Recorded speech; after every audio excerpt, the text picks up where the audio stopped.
Welcome to A Woman's Brew, where women talk about beer. In today's episode, we're feeling the wintry vibes as we crack open some particularly festive beers.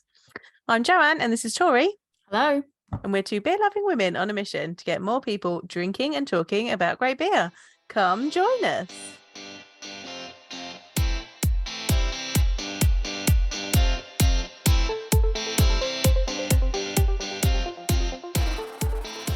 So we've got a little bit of a filler episode for you. Not filler, because it's still good. Like, I don't want to use the term filler as if it's not a good one. Let's be real about it. It was like we were inundated with things now to record, which is a really good problem to have. Yeah. This was supposed to be a different, slightly different episode. Yeah.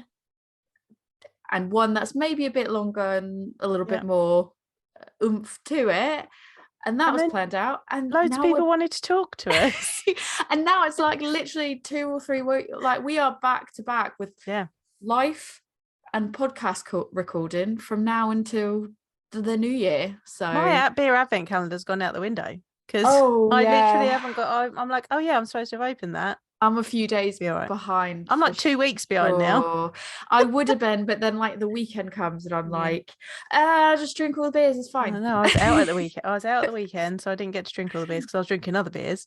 That's your mistake. I might be able to catch up this weekend. That's your mistake. As I go, let me just shut myself inside. It's cold. I don't want to go out. Yeah, but I went to a bottle share and had some delicious beers. So you can't really complain with that. I'm jealous because you've got a festive shirt. I don't. I have. This is my only one. I need to get a new one. I don't think I've got a Christmas one. These podcast listeners recommend us some beer Christmassy t-shirts because this is my only one. It's my Hobgoblin one. It's the only one I've got. So we need some recommendations. But at the end of the day, they're getting that. I don't have. I've got my work hoodie on still because I literally it's been a day. So happy times. I also don't have anything festive, so I was like, there's no point in me changing. I've got nothing festive. We're going to drink festive beers, so it's fine. And we're putting this out. We are putting this out on Christmas Eve, so holiday feels to everybody. This is bonus season. It's Christmas bonus season. Yeah. We've given you Christmas podcast. Want to get those in there. So we've selected 3 festive beers for you.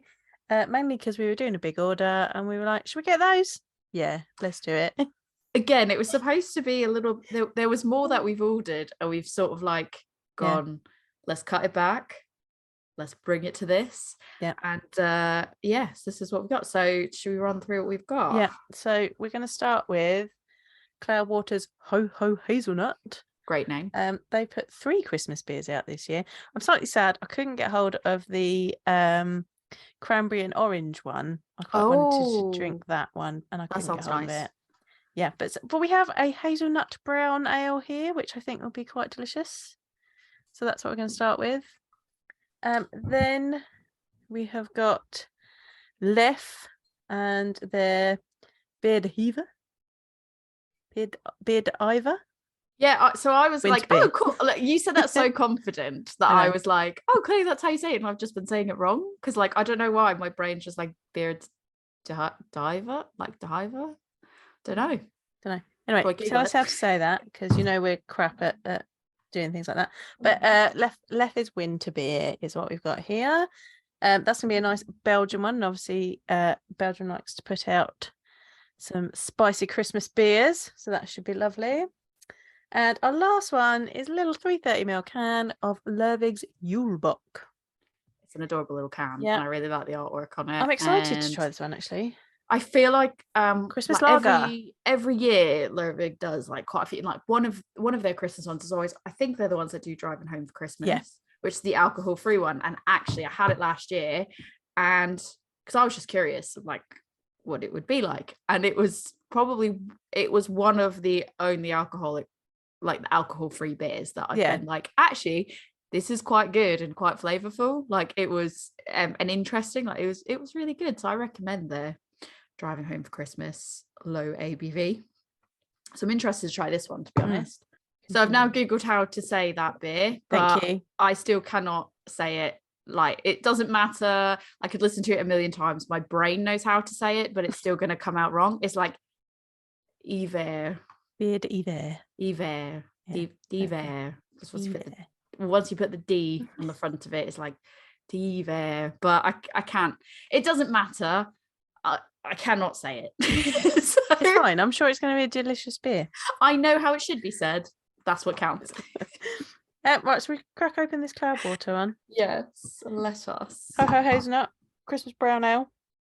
It's got a lovely painting. It's not a photograph, is it? Yeah, painting of hazelnuts and leaves and pine cones on the front. Adorable little pine cone. Yeah. Oh, it smells nice. Now, I tried to find out a little bit more about it, but there is not a huge amount about it on the Cloudwater website. Somewhere said that it was an American brown ale. I feel like it smells gorgeous though. I feel like it should aroma hazelnut one. I thought it should be more of an American brown, an English brown ale, because that's more nutty and less hoppy. But we shall find out when we drink it. But I would say aroma wise, it's landing for me in the same way that like a stout would or a porter, in that smell. Nutty. I think it's because the hazelnut has almost like that chocolatey, like chocolate hazelnut is what I'm getting from it. Slightly woody. Yeah, I'm getting that chocolate. For me, it's chocolate hazelnut, just really overpowering anything else. No, I'm not getting the woodiness or anything like that. It is a lovely kind of coppery, chestnutty brown colour. Oh yeah, like the. And it's got a nice. The light, it's gorgeous. It's got a nice. Oh, the head's like staying head on there, quite firm, which is nice. Yeah. Ooh. Smells nice. Right. Oh, interestingly, before we go into it, it doesn't have any actual nut in it. So if you have a nut allergy, you can drink this. That's excellent, especially because on the side of it says nutty, malty, merry. So I bet if you have a nut allergy, you probably go, I can't have that. But no, it doesn't have any actual nuts in it. Interesting. Yeah, it smells very heavily. It smells very nutty. All right. Oh, it's an interest. Like, it doesn't have as much chocolate in the taste as the aroma has. It's definitely, I think, like, because the aroma of it, for me, makes me think of like, I don't know, Unity's hazelnut. Hazelnut, it was a porter, a stout, I can't remember, that they did, and it was like really like full mouthfeel and like just lots of chocolate and all that note. That's what that aroma made me think of. So it's thinner on the mouthfeel than my brain was expecting. It's quite a light beer, isn't it? Yes, it's nice, but my brain just was like, oh, hang on, that didn't match up with what we thought it was going to be. And not as chocolatey, but definitely still nutty. No, very nutty. Got a nice kind of sweet bit of hazelnut at the end there. It's quite clean as well, actually. Yeah. Like, I feel like when you have a brown ale, you either usually get like a bit of dried fruit in there, bit more fruitiness, or if it's an American one, you get like that real hoppiness with it, whereas this is very clean, and then that sweet hazelnut at the end, and it's quite light. It's only 5.1%, so it's very sessionable. But it's almost lagery in its in its crispness and its cleanness. It's almost lagery. That is a fair assessment, I think. It's not one that I would have naturally have said, but now that you've said it, I'm like, yeah, actually it is. I think there's just this like very, very small, subtle hint of like bitterness. Yeah. At the end, it's like, it's not like a very powerful bitterness, and it could almost go unnoticed, but like it's just there, just a tiny little bit at the end. Just to clean your palate. Yeah. It's nice though. I reckon it would probably, I don't know, would I drink this while I'm eating turkey? Don't know. Maybe it might pair well like as kind of a nutty stuffing type note. Yeah. I think it could be, but I just, it's hard to. Maybe more with pudding. Yeah, or I feel like for me it would be like maybe a preparing a meal. Like I'm getting the meal ready. This is my like pre-game to dinner. It's like, oh, I'm getting the cheese board out and I'm having this while I'm doing it. It is really nice, and there is like that sweetness there that's really good. Very well balanced. Like I said, thinner than I expected it to be in terms of like the body, because I think because that aroma was so bold, I was expecting it to be fuller. But it's quite nice because it almost makes it a little bit like, you almost don't want it to be, it has those like that hazelnut, that sweet element, but it's not going to be overwhelming or like too much. Like, you know how sometimes you can just have, it can just be a little bit too much that it becomes like a bit filling if you have too much sweetness. Or you start going off of it after a while, you're just like, oh, it's a bit much. But I feel like this is one that could easily be sessioned. Really nice. Like, it is really nice. Yeah, it's tasty. I mean, it's Cloudwater. You don't expect a bad beer from Cloudwater, do you? No, not really. To be fair, I expect that it's going to be at least a certain. It's a high bar, I feel. So what was you said there was the 3 beers. I haven't actually looked. I was doing my level best to not look at too many beers. You didn't want to buy more beers. I'm really trying not to buy more beers. I'm trying to work through what I've got. I'm trying to make it. I made my beer advent calendar and all that myself. So I didn't actually look into the Cloudwaters. You mentioned them, but I never looked them up. I only saw this one. So there was a session pale, or there is a session pale. I believe you can still buy it. Which is called Happy Christmas, and it is a cranberry and orange session pale. And then there's Super Happy Christmas, which is an orange and pine pale ale. Oh, interesting. I'd like to try both of those. Both sound really nice. Oh, hang on. No, I lied. There's sold out signs on top of them. I've just seen. That's why like you can still get them. I'm like, you can still get them. Well, I'm looking at the shop and I was like, they're in the shop. Oh, no, wait, there's a sold out sign over them. But if your local bottle shop has got any, go support your local bottle shop and buy them from there.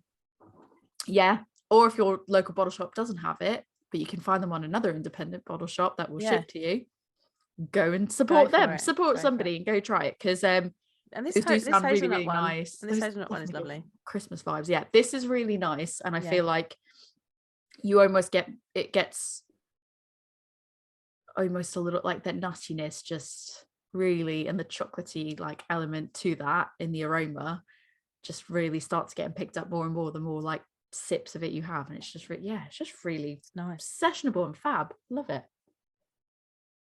Right, I don't want to put it down, but we've got to go to the next one. Go to number 2. We're speed running this one.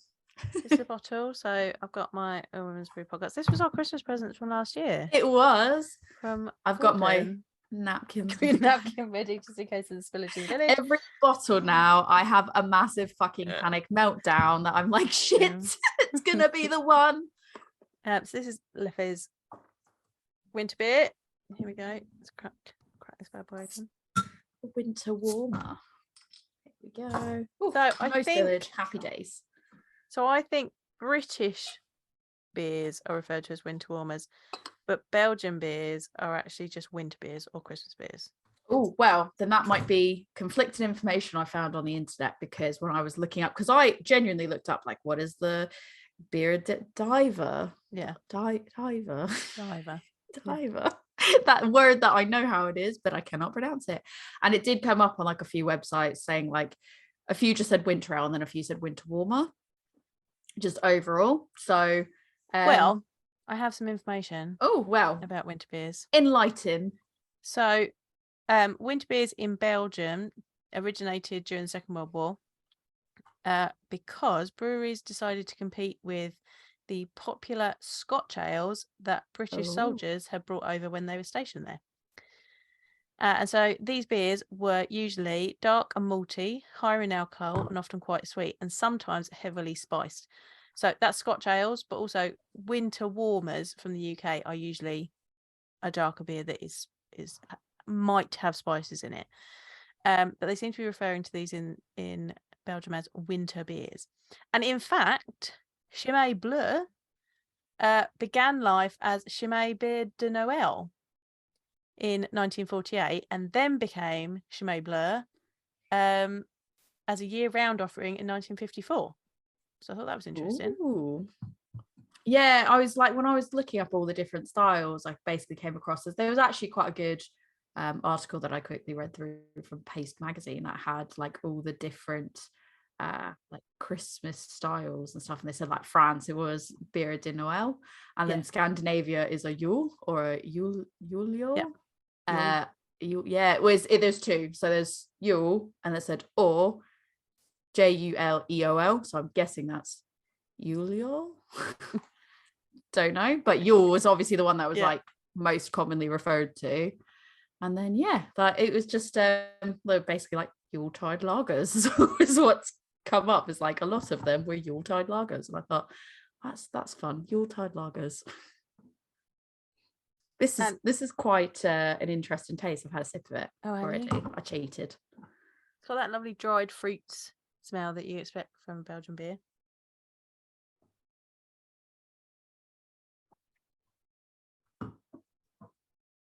Yeah, it's got that yeast. Ooh. It is like, I like it. It's like toffee. It is very much, and there's lots of like raisiny, like dried fruits and spice. Yeah. And it's almost like the first sip, it doesn't hit you like immediately. It kind of goes like you take a sip and then like there's almost like a 2-second delay, and then you get punched with all the spice and the like dried fruit flavor and the toffee flavor. Yeah, it does feel like a winter beer, doesn't it? Yeah. That go nice with some cheese. Oh yeah, be like it's substitute for your chutney. I feel like that, or like in front of a fire, like sitting in front of an open fire. That's definitely where you need to be drinking winter beers, Christmas beers, and winter warmers in front for sure. Of a warm fire. Yeah. Also because we can't afford to turn our heat on, so so it is. Warm yourself with a fire and beer. If you don't have a fireplace, make one. Don't do that. Absolutely do not do that.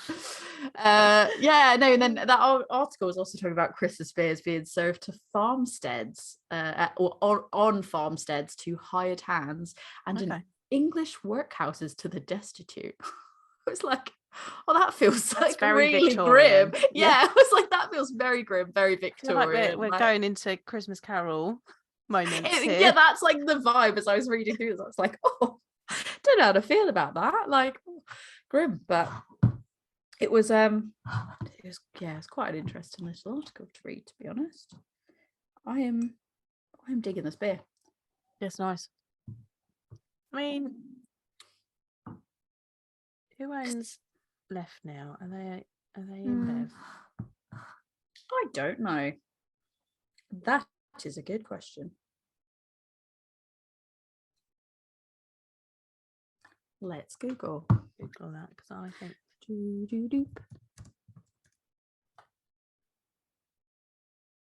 owned by InBev Belgium. InBev, yeah, I thought it was InBev.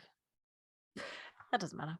Interesting though. So owned by InBev Belgium, which is a European operating arm of AB InBev. Yep. And Anheuser-Busch. Quite interesting though, in the sense of like, I do wonder if there's a difference in quality in like European AB InBev versus like US AB InBev. Like I do because in what way? Like I feel like I wouldn't go in, like when I'm in the US I wouldn't get a beer that's from AB InBev that has these type of like flavors to it, or like it's just not like what I associate with AB InBev is not beers that taste like this.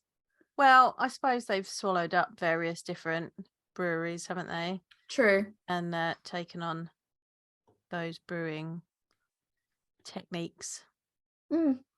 So that's true as well. And I guess like obviously because they're going to want to go to like what their market wants. So obviously there's just a different market in Europe as what will be in the US. But yeah, interesting. If people are interested in how Anheuser-Busch like took over the beer world, I just finished reading Barrel Aged Stout and Selling Out, which is the story. That's on my list. Yeah, that's on my list to read. It's very interesting. I can recommend it. I had it as an audiobook in the car when I was driving. That's what I need to do. Is it audiobook? I need to audiobook it because I love I absolutely love like physical copies of books, but like if I could just get, you know how like if you buy a vinyl record, it's like you'll get the vinyl record, and then 9 times out of 10 there'll also be like a download code so that you can have it digital. And like that's what I need, is like a physical book that then has a link to go download the audio book, because I love physical books and I do like sitting and reading books. However, I don't always get to make the time to go and read the books. So, but I do listen to so many podcasts, because if I'm driving or walking the dog or doing my chores or anything else like that, it's always like audio based content and not just like music or anything. Yeah. So that was the perfect time to do that. But I remember hearing, and I think it might have been in Craft Beer, an argument. If not, it might have been I was reading potentially a snippet from, I can't remember where it was now. They do. It is in Craft Beer, an argument. Yeah, well. And they were talking about how Goose Island, effectively, like, because everyone goes, oh, like when you're bought out by big beer, that's like the death of all things, and it's terrible and it stifles your creativity, etc., etc. Apparently, there was something about Goose Island being like, yeah, we probably couldn't have grown if we didn't get bought out, because that money that bought us out also paid for upgrading our equipment and like being able to afford the, you know, bottling line or whatever it was, and things that they couldn't have afforded to do and expand on their own. So yeah, that was but also they still were given their freedom to be able to make some of the stuff that they wanted. So yeah, that's it's an interesting case, and obviously it doesn't always turn out as fortunate as that. So read the book, because well, yeah, it's because it doesn't go down. I mean, there are some interesting bits in there. I mean, we, you know, every now and then we still buy a Bourbon County, so you know. Never had a Bourbon County, but everyone. I thought you bought one. No, I didn't buy one. Oh. No, because I could not be asked to be like, I'm going to queue up online with everyone else and probably going to sell out. I was just like, oh, can't be bothered. Genuinely cannot be bothered. But apparently you could get it. You can still get it on tap at certain places in London. They were serving it. I think ex-Goose Island, spent some like ex-Goose Island bars or pubs or whatever that had it on. There was a brew pub in Shoreditch, and I noticed that the name had changed, so I'm assuming that's not potentially pub anymore. Potentially. Not, and I think about that though. You could get it there, but then I think but I do know somebody that has gone into London in the last month or two, and where they ended up, they were like, look what's here. And I was like, for fuck's sake.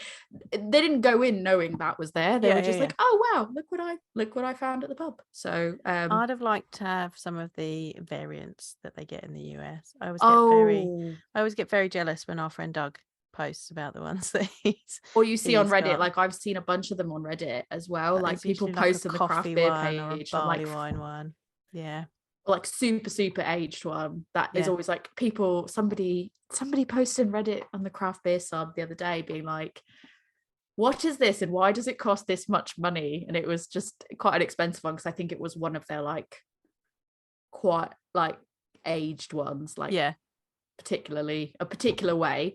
And people were like, do you genuinely not know what that is at all? Like, okay. And they're like, why is it so expensive? I don't understand. It was okay, like, oh. Here we go. Push the sleeves up.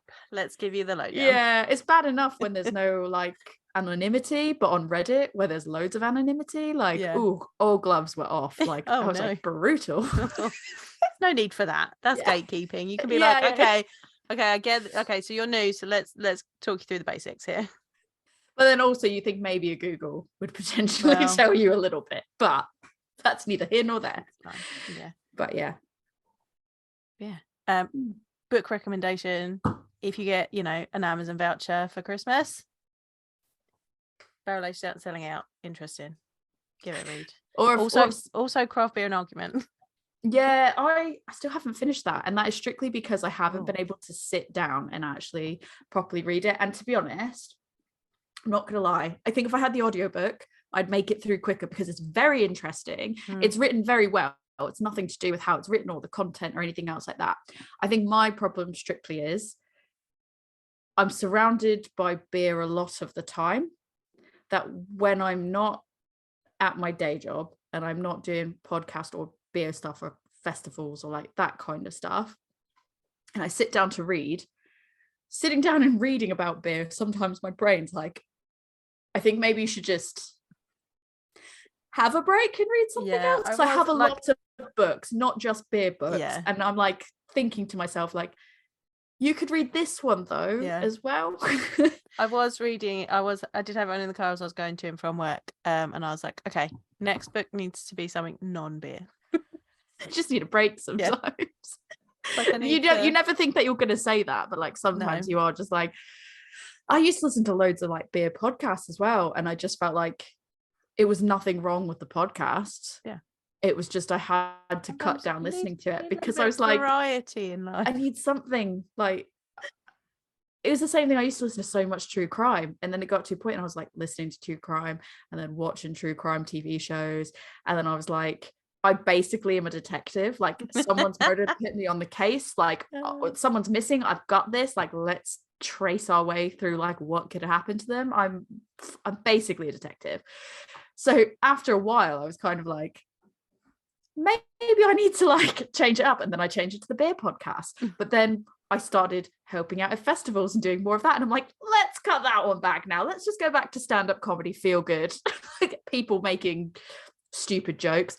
That's my speed now. It's just mindless, silly, pointless conversations. Amazing. But a good Christmas present. Those books are a good Christmas present. Like, to be honest, if we're talking about festive stuff, and I know this is obviously a bit late, but if you're buying a late Christmas present for somebody, or holiday present at all, or birthday present, or planning for next year, I do genuinely feel like, what I think I've said this before on last year's Christmas episode, what does bum me out as a beer lover is when somebody tries to get you beer for Christmas, because 9 times out of 10, unless they are a beer person, they're probably not. Like, it's almost, you feel bad because you're like, the thought was really nice, the gesture was really nice, but A, I have a lot of beer, and B, like, it might not be either what you're looking for, a company you'd want that money to go to, or like any of those type of things. But even if it's just the volume aspect and it's a really good brewery, sometimes you're just like, oh, okay. And glassware, again, I feel like that's the next thing that people start like kind of stacking up, and so you can only have so much of that. And like beer t-shirts, you can have so much of that. What's very underrated, you can never have too many beer t-shirts. What are you talking about? You absolutely cannot, and you can't have too many glasses, let's be honest. But if you're buying for somebody something that is a little bit different, that you can guarantee they probably won't have, is a book like Craft Beer and Argument, or what's the actual title of that other one? Barrel Aged Beer and Selling Out.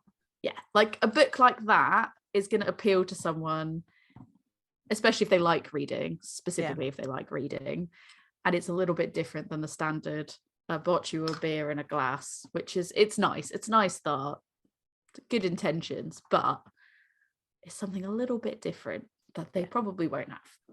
All right, next one. I'm excited for the this. Last one. Julebock from Lervig. Now this is a dark lager, Christmas lager. Excited. Love it. I love how like all these beers are like, they're not stouts, they're not porters, they're not, but they're still darker beers. Yeah. And they make me happy, and they're warming, and they're happiness. Yeah. So this is a Scandinavian style Christmas lager, and it's brewed with caramel malts and a light hoppy touch. It smells bready. Yeah, I was going to say bready. Beat me to it. I was just about to go, ooh, bready. Like really good dark bread. Just looks nice in the glass as well, doesn't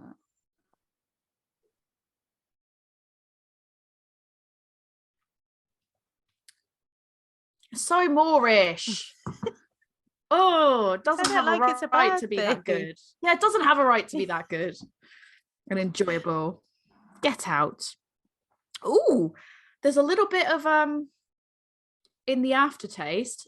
It took about 2 seconds to kick in, and that might grow as I drink it a little bit more. But there was a little bit of smokiness that just came through. And I was like, oh, yes. Yeah. But very subtle. Dark. And it was just kind of like I breathed out, and as I was breathing out, I happened to catch like just a tiny little bit of smokiness. And I was like, roastiness. Yeah. Dark bread crust. It's very clean. Is yeah, and it still is very like thinner, but still so much flavor to it. Again, like that thinness has nothing to do with the flavor, but that thinness almost means that I feel like for me I can just session it even easier. What ABV is this? 4.7. 4.7. It tastes like, for me, I think it tastes a bit lower than that. Very sessionable. I just did like a I don't know how to describe it, an inside burp. I don't know, maybe like a very light I don't know, like an inside, I don't know how you describe like an inside burp, and it was just a very like quick like little and the caramel notes that just happen there, that's disgusting to describe, but it's great. Like it's just improving the beer, really. That's very easy drinking. Like for a 330ml can, that will disappear very quickly. I feel like this is like you're sat in front of the TV beer. I feel like this would be gone like if I was just drinking this and I wasn't drinking and talking about it and talking to you about it, it would be gone fairly quickly. Yeah. And again, I feel like it is also something that would pair well with like Christmas nibbles. You love Christmas nibble. I fucking love Christmas nibbles, yeah. I just like, so I love what I describe as like the Mediterranean lunch of like meat, cheese, bread, crackers. Like the nights that I get to have that as a meal are like, it's normally like if we've had people around or something, like we've had a party or a holiday or something, and we've got meats and cheese and everything else, and then we've got so much left over and we're like, oh, should we go like Mediterranean dinner? Then Rick's like, yeah, let's do it. And then and then we just have meat and cheese for like ages, and then we feel horrible at the end because like we ate so many things that we ate too much meat and cheese. No regrets. I love it. It's great. So I'm looking forward to it. Just be like, where's the rest of my dinner? Like, oh my god, this that is like lunch. Like, just eat more cheese. Eat more cheese. If there's room for more food, eat more cheese. It's terribly British. Like meat and 2 veg. Whereas people think it's weird that I'm like, I think that Christmas, not Christmas dinner, I think Sunday roast is fine. Like I'll eat it. I won't complain about it. The other day, and I like it. I get shit from all across the board on this because my stance is just, it's fine. Like I like Yorkie peas. I like it, but I find it oftentimes just too heavy. Like I can't, when people have it in the summer, I have it, but I'm like, oh, this is a chore. Like it is a chore to eat this. My cousin has a roast dinner every Wednesday. That's like oddly, like a weirdly specific time of week. If we go out for dinner, he will have a roast dinner. I can relate though, because it's like if it's a Tuesday and I can get somewhere that's like Mexican food, it's Taco Tuesday. Like every Tuesday is Taco Tuesday. Friday is Pizza Friday. So it's like if I can get away with getting a pizza going out someplace, that's what I have. Why Wednesdays? I don't know. What about Sundays? What happens? It's not called Wednesday roast. Well. He has it as well. Oh, it's Wednesday roast. He has it twice a week. Midweek roast. Midweek roast. Yeah. Can't fault that. If you like it, you like it. I just find like it, especially in summer, it's a chore because it's so warm, and then you're like, oh, it's more heavy food, so and it's hot, and it's just much. Winter, at least I kind of feel like I have to be in the right mood for it in the summer.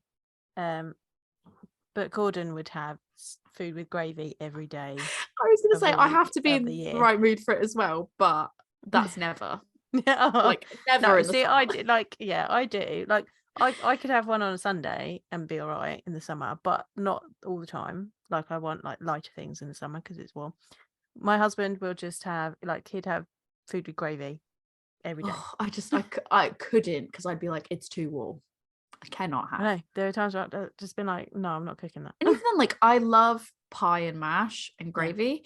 But again, like, is this weird? Is this like a weird take to be like, I like pie and mash and gravy, but for me, that's like more heavily associated as a winter food, like a fall and winter, autumn and winter. No, I don't think that's a spring and summer. I'm like, oh no, it's not really.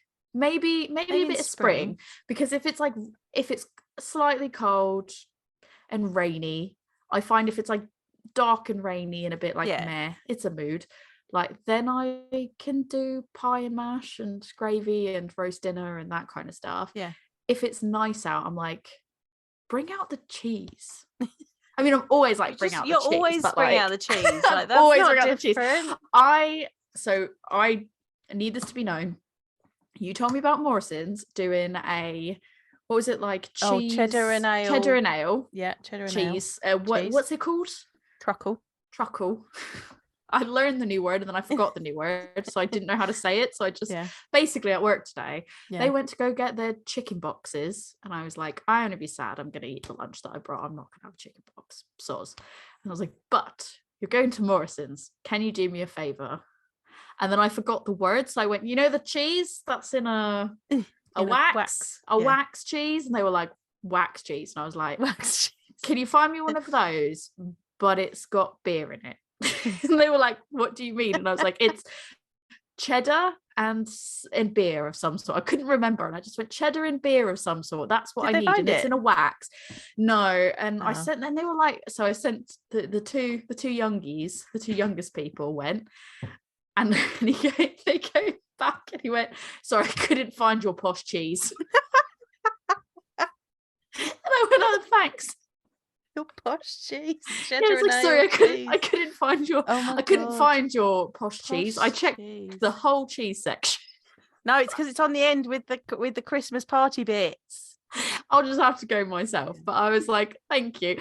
It made me laugh so much that I was like, it's like, you know, the Christmas cheese and the wax, and he's like, couldn't find your posh cheese. I was like, not posh cheese. All the cheeses, cool. A cheddar and ale is not like, no. It's not like Wensleydale and apricot or something like that. Like, I was like, it's cheddar and ale. This is the people's beer.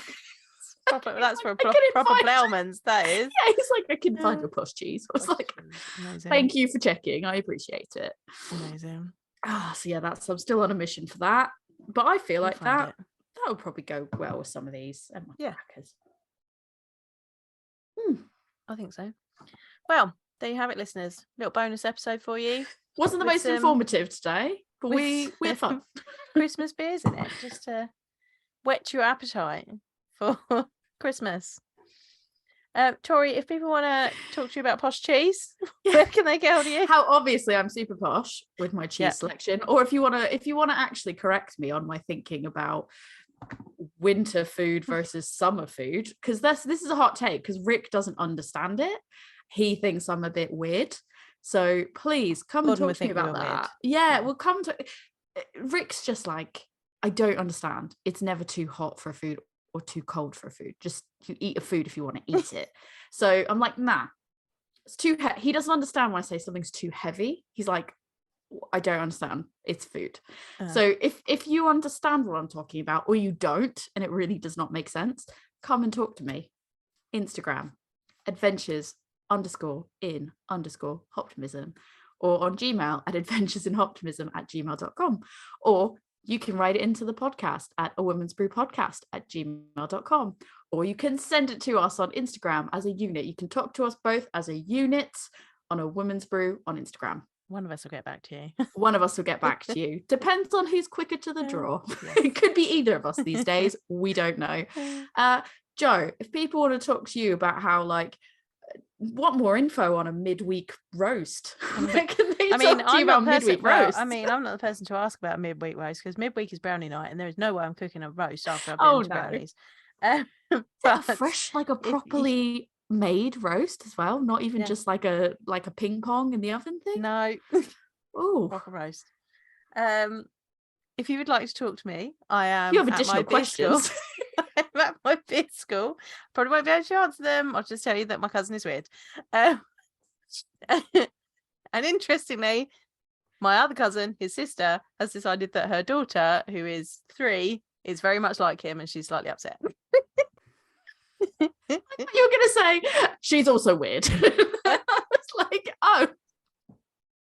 Yeah, no, Vicky's gone. Yeah, Millie's really like Mark. I don't know what to do about that. I was like, oh, you in trouble. Midweek roast for all. You can come talk to me at my beer school, which is Love Beer Learning, and you can find me on Facebook, Instagram, Twitter, TikTok, and Pinterest. I also have a website, lovebeerlearning.co.uk, and you can email me lovebeerlearning@gmail.com. And of course, we are also on YouTube. Go and have a subscribe if you want to see us drink these lovely beers. Right, on that note, cheers. Cheers. And happy holidays. Merry Christmas or whatever.